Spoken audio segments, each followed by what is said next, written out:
Vadodara collector કચેરી ખાતે આજે ખેડૂતોને જુવારની ખરીદીની મર્યાદા ઘટાડવાના સરકારના નિર્ણય સામે વિરોધ નોંધાવ્યો છે।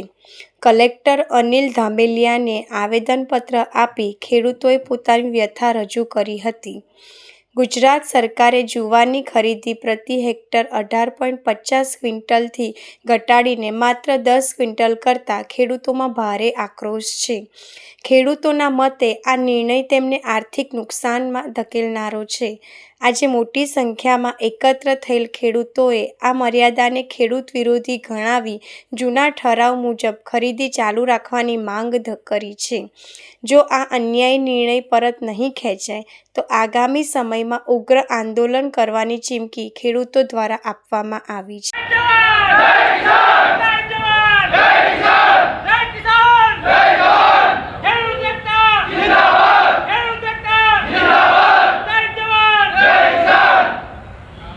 આજરોજ ડભોઈ તાલુકામાંથી આ તમામ ખેડૂતો જે જુવારની ખરીદી એમએસપીના ભાવથી સરકાર કરતી હતી એ મુદ્દાને લઈ આજે કલેક્ટરશ્રીને આવેદન આપવા આવેલા હતા, જેની અંદર સરકારશ્રીએ પરમ દિવસે એવો જીઆર બહાર પાડેલો છે કે હેક્ટર દીઠ જે 1850 કિલો જુવારની ખરીદી ચાલતી હતી એ ઘટાડી અને માથા દીઠ વ્યક્તિ દીઠ 1000 કિલો જુવારની ખરીદી કરવાનો સર્ક્યુલર બહાર પાડેલો છે। એના કારણે ખેડૂતોની અંદર રોષ છે અને એ જ બાબતને લઈ આજે અમે આગળ આવેદન આપવા આવ્યા છે।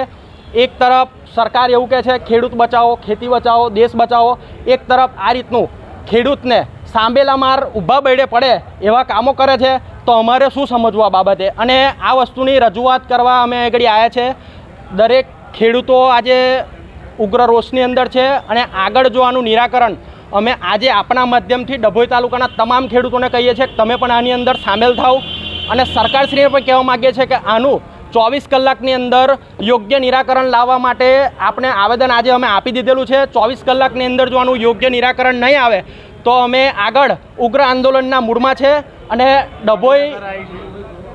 ડભોઈ દર્ભાવતીની અંદર ઉગ્ર આંદોલન ખેડૂતો કરશે।